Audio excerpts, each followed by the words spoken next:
Hi Virgo! This is Jav. Welcome po sa ating channel. By the way, Virgo, this is your timeless reading. Gamitin ang reading na ito bilang gabay lamang. Kung naka-resonate kayo, comment down. Tandaan, Virgo, ito ay general reading po. Kunin nyo lang po kung anong naka-resonate sa iyo.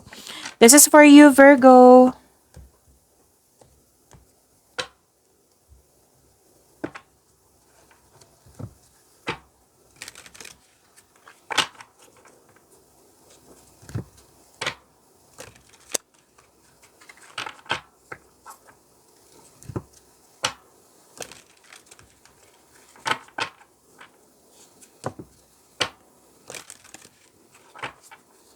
Para po ito sa iyo, Virgo.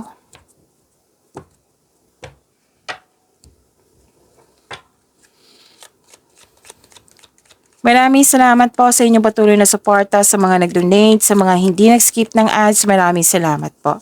Sa mga hindi pa nag-subscribe, subscribe na po kayo at click bell notification para malaman nyo na may bago tayong video. Para sa mga gustong magpa-reading, comment po kayo ng personal reading. Again, comment kayo ng personal reading and check my reply sa comment section. Virgo. Habaan niyo po yung pasensya niyo kasi mukhang may concern kayo sa isang tao dito na mahirap kausap. Or di kaya may delay sa hinihintay niyo, delay sa paggawa ng desisyon or aksyon. Pero huwag kayong mag-alala kasi may nakita ko ditong solusyon sa inyong problema, sagot sa inyong mga katanungan, at makaka-receive din kayo ng good news, may new beginning po. Yes, may new beginning. Huwag kayong mag-alala sa pagbabago na ito kasi this is change for the better. Maaari din na makatanggap kayo ng balita na may nanganak, buntis, or ikakasal. At may paglilipat dito sa malayong lugar or may iniisip ka sa malayong lugar. Pero most likely, bibigyan mo ng aksyon yung matagal mo ng plano. May nakita nga ako ditong nag-announce ka sa group of people at nagulat sila.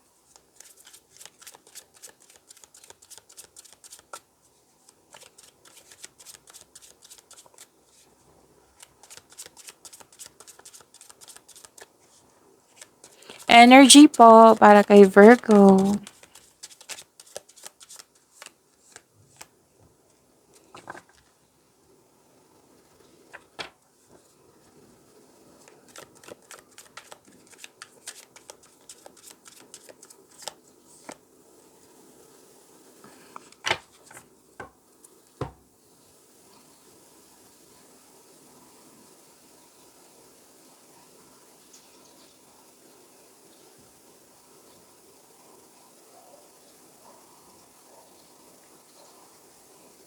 Okay, Virgo.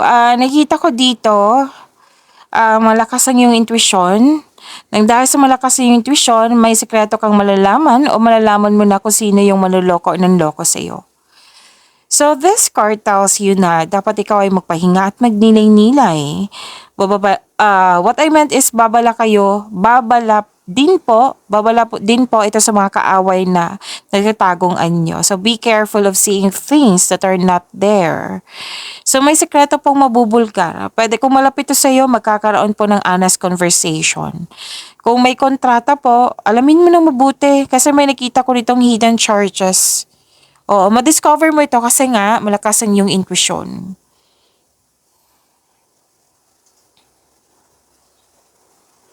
So may awakening, may acceptance, may ending with new beginning, you have the power. May parating na paghahatol or may pagbubunyag at may magsasorry. And this is also means accept and release your past so you're able to enjoy the next phase of your life. Accept your mistakes as well sa person na ito so you can successfully let the past go.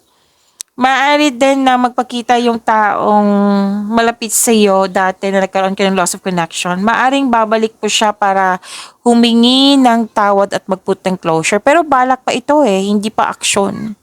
So ipag-pray mo kung gusto kayong magkaayos, then ipag-pray mo na sana magkaroon siya ng courage na ipagpatuloy niya, 'di ba? Kasi balak pa So seek forgiveness in order to move forward. So acknowledge for your success is coming. You deserve this success. May financial growth din akong nakikita dito.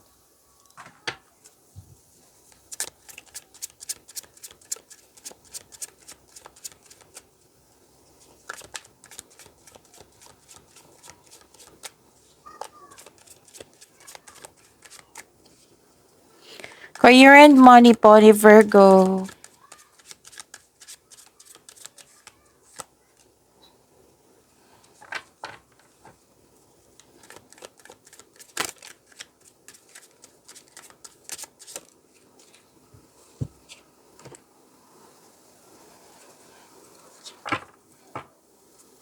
Hard work at dedikasyon. Yes, sabi ng card na ipagpatuloy mo yung pag-ugali na ganito, yung pagiging productive sa araw-araw kasi nakita ko yung tagumpay. Kailangan mo lang magtiwala. Siyempre, kailangan nyo magtiwala sa inyong sarili na magagawa mo ito, na ma-achieve mo yung gusto mo. Basta put a clear intention. Ma-achieve mo ito, basta magkaroon ng trust in yourself at mag-put ka ng clear intention. Okay? And kung ano man yung pinag-aralan nyo, kung ano man yung pinapractice nyo, it will lead you to abundance po. Hard work, dedikasyon for financial prosperity, at may nakita ko ditong pwede nag-aaral kayo or in-enhance mo yung skills mo para magkaroon ka ng passive income. Puro action yung nakikita ko dito sa dalawang card ni ito, Virgo.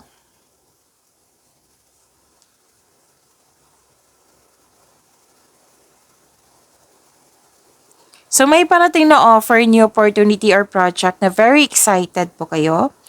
Marahil ang iyong boss or amo ay nag-offer sa iyo ng much needed support. Pwede din posisyon to, pagtaas ng posisyon, pagtaas ng sweldo, allowance, kita ba, promotion po. No, kung feeling stagnant kayo, isipin niyo po yung mga inspirasyon niyo sa buhay kung bakit kayo nagsipag sa araw-araw. And andito po, makaka-receive kayo ng good news, di ba? Kanina, tandaan nyo na may good news andito din. Sa career and money nyo po. Claim nyo po.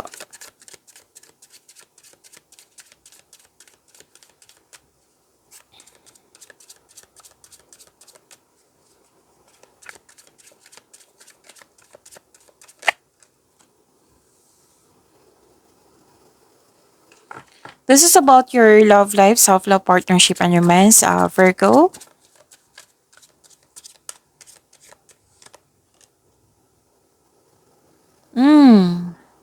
Virgo, may nakita kong loss of connection dito. Or loss of things. Loss of opportunity. Pero most likely, loss of connection ito. Pwedeng naalala niyo po ito na nangyari na sa nakaraan ha, na bit-bit mo hanggang ngayon. Pwede din nangyari ngayon na sana'y ma-overcome niyo po. Single ka man, may relasyon sa buhay mag-asawa. Yes, mukhang nagkaroon ng toxicity. Pwedeng nangyari na to sa nakaraan ha. Basta po nahihirapan kayo sa pag-move on ng dahil sa toxicity. So you have to let go of your worries. Kailangan po ng forgiveness po. Forgiveness sa taong ito, sa sitwasyon, at sa iyong sarili. Okay? So may parating naman na new direction po. Kailangan mo lang i-release yung negativity, palitan mo ng positivity. So mag-focus kayo sa mind healing instead of suffering. Question yourself, Virgo, deserve mo bang mag-suffer? Diba? Hindi. So mag-focus kayo sa mind healing kung pwede po. So ask yourself para mabigyan mo ng sagot. Para kasi kung mabibigyan mo ito ng sagot, may enlightenment yan din, may realization. Okay? So, this is ending with new beginning. So, may separation. May separation. Or di kaya yung paulit-ulit na lang na concern mo, nabigyan na ng solusyon, nabigyan na ng sagot. Single ka man, may relasyon sa buhay mag-asawa. Kasi pagtatapos na isang mapait na sinapit. Okay? So, naganap ito kasi may acceptance na. So, accept and learn the past situation.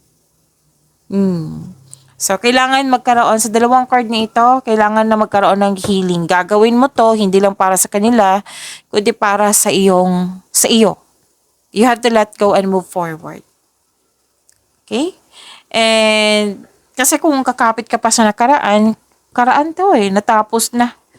Mahirapan ka, magkakaroon siya ng blockage. So, you have to move forward and let it go. Okay? So, pag-imanin niyo po yung blessings na binigay sa inyo, Virgo. See you tomorrow. Maraming salamat.